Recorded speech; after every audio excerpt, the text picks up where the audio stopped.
Hola, bienvenidos a este video en el que seguiremos revisando los temas del objetivo 1 del curso de Biología 2.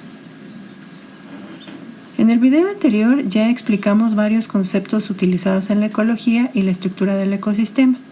Es importante que no olviden estos conceptos, ya que son indispensables para que ahora nos enfoquemos en explicar el funcionamiento del ecosistema y los procesos de flujo de energía y el ciclaje de nutrientes.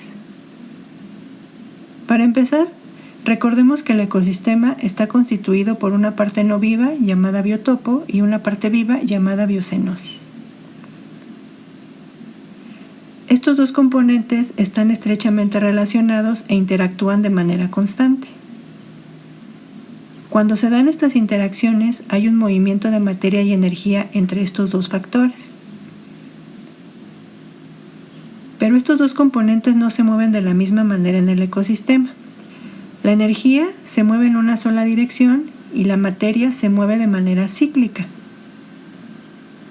Al movimiento de energía le llamamos flujo de energía y al movimiento de materia le llamamos ciclaje de nutrientes. Para representar el flujo de energía utilizamos la cadena alimenticia y para representar el ciclaje de nutrientes utilizamos a los ciclos biogeoquímicos. Empecemos explicando la cadena alimenticia, también llamada cadena trófica. Como acabamos de mencionar, la cadena alimenticia se utiliza para representar el flujo de energía en un ecosistema. En ella podemos ver cómo se va moviendo la energía a través de todo el ecosistema. La cadena alimenticia se puede representar de varias maneras. Una es utilizando esquemas o dibujos como se ve en el ejemplo de arriba. Otra es poniendo los nombres de sus diferentes componentes en lugar de imágenes, como se ve en el ejemplo de en medio. Y otra puede ser poniendo ambos, como en el ejemplo de abajo. Sin importar cuál de estas opciones se utilice, siempre deben de llevar los siguientes elementos. El primero, y muy importante, son las flechas. Estas deben ir colocadas entre los diferentes componentes de la cadena. Son indispensables porque nos indican el movimiento y el camino que va siguiendo la energía cuando va pasando a través de la cadena. También se deben representar el Sol como el componente abiótico de donde proviene la energía que pasará a través de los demás elementos. Enseguida se simbolizan los diferentes organismos que intervienen en la cadena con base en su nicho ecológico. Ellos representarán la parte biótica por donde va pasando la energía. Cualquier representación de una cadena alimenticia debe cumplir con todos estos componentes. Y debemos poner especial atención en el sentido de las flechas, ya que ellas nos representan de dónde a dónde se va moviendo la energía, como lo explicaremos con más detalle a continuación. El flujo de energía comienza con el Sol y la energía luminosa que llega a la Tierra en forma de fotones. Esta energía es captada por los productores a través del proceso de fotosíntesis. Y así se transfiere a moléculas de glucosa en forma de energía química. Enseguida, esa energía pasa a los consumidores primarios cuando estos se alimentan de los productores. En este caso sería cuando la planta es comida por la mariposa. Después, la energía pasa a los consumidores secundarios cuando se alimentan de los primarios. Aquí sería cuando la mariposa es comida por la rana. Finalmente, la energía llega a los consumidores terciarios cuando ellos se alimentan de los secundarios. En este caso, cuando la rana es comida por la serpiente. Es importante mencionar que dentro de un ecosistema no solo vamos a encontrar una cadena alimenticia, sino muchas que se entrelazan formando un gran enramado llamado red trófica. La complejidad de estas redes dependerá del número de individuos que viven en ese ecosistema y sus nichos ecológicos. Si ponemos como ejemplo a la araña en esta red trófica, veremos que su nicho ecológico es consumidor secundario porque se está alimentando de las moscas y los chapulines, que aquí están jugando el papel de consumidores primarios.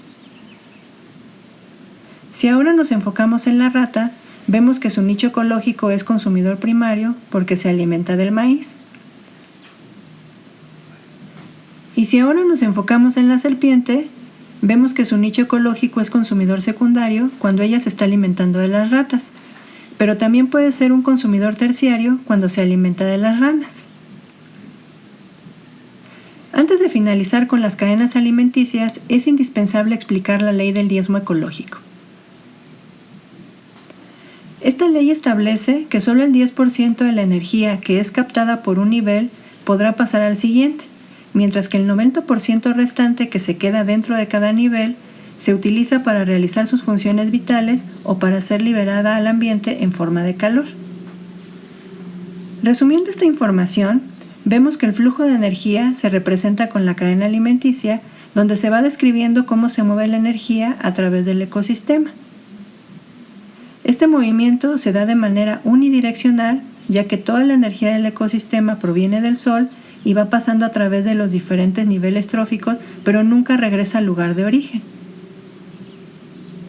Ahora nos centraremos en explicar los ciclos biogeoquímicos.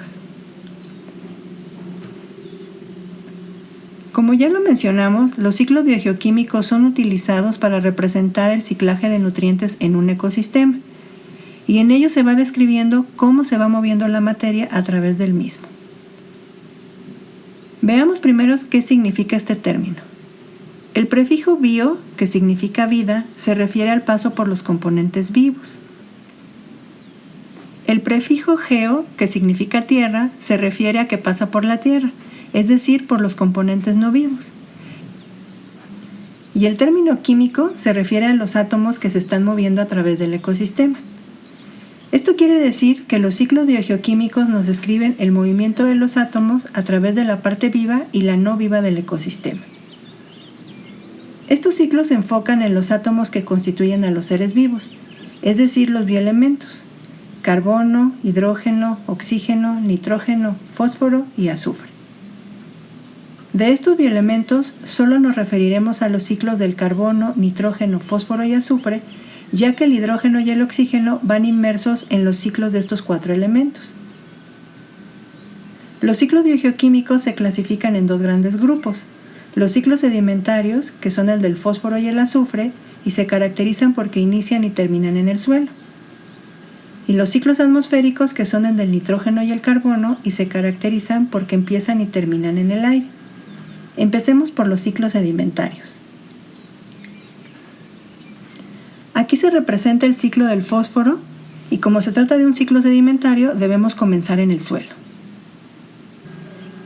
Ahí se encuentran los átomos de fósforo que se unen al oxígeno para formar moléculas de fosfato. Estas se disuelven en agua gracias a la lluvia y luego pasan a las plantas cuando ellas absorben el agua por sus raíces y lo utilizan para formar las biomoléculas de sus tejidos. Después, el fósforo pasa a los consumidores primarios cuando estos se alimentan de las plantas, y de ahí a los consumidores secundarios cuando ellos se alimentan de los primarios. Finalmente, el fósforo regresa al suelo cuando los seres vivos mueren o cuando excretan y vierten sus desechos al suelo para que los descomponedores los degraden y así puedan quedar nuevamente disponibles en forma de fosfato para que el ciclo vuelva a comenzar. El ciclo del azufre es muy similar al del fósforo, ya que ambos son sedimentarios. En este caso, el azufre se encuentra unido a átomos de oxígeno y de hidrógeno para formar sulfatos y sulfuros que se encuentran en el suelo disueltos en agua. Estos son absorbidos por las plantas y enseguida pasan a los consumidores primarios y a los consumidores secundarios a través de las relaciones alimenticias. El azufre regresa nuevamente al suelo cuando alguno de estos organismos muere o cuando excreta y vierte sus desechos al suelo, donde son degradados por los descomponedores y vuelven a quedar disponibles los sulfatos y sulfuros. Ahora veamos el ciclo del carbono. Como se trata de un ciclo atmosférico, comenzaremos en el aire. Ahí se encuentra el carbono unido a átomos de oxígeno para formar moléculas de dióxido de carbono. Este es absorbido por las plantas a través del proceso de fotosíntesis y así es incorporado a las biomoléculas de sus tejidos. Después, a través de las relaciones alimenticias, el carbono va pasando a los consumidores primarios y a los consumidores secundarios y regresa nuevamente al aire en forma de dióxido de carbono a través del proceso de respiración celular que realizan todos los seres vivos. Por último, veremos el ciclo del nitrógeno. Este también comienza en el aire, donde hay una gran cantidad de moléculas de nitrógeno. Estas moléculas son absorbidas por unas bacterias muy especializadas llamadas bacterias fijadoras y bacterias nitrificantes. Ellas se encargan de unir los átomos de nitrógeno con hidrógeno y oxígeno para formar compuestos como el amoníaco, los nitritos y los nitratos. Estas moléculas se disuelven en el agua y quedan disponibles en el suelo para que las plantas las absorban por sus raíces e incorporen el nitrógeno a las biomoléculas de sus tejidos. Después el nitrógeno pasa a los siguientes niveles tróficos a través de las relaciones alimenticias y llega al suelo cuando algún organismo muere o con las excreciones que son degradadas por los descomponedores. Para que el nitrógeno regrese nuevamente al aire, es indispensable la acción de unas bacterias llamadas desnitrificantes que lo liberan nuevamente en forma de nitrógeno molecular. Con esto podemos ver que los ciclos biogeoquímicos nos permiten representar el movimiento de la materia en los ecosistemas. Este movimiento se da de manera cíclica, comenzando desde el suelo o el aire, y la materia siempre se recicla ya que se regresa al sitio de inicio del ciclo. Para finalizar este video, podemos resumir toda esta información de la siguiente manera.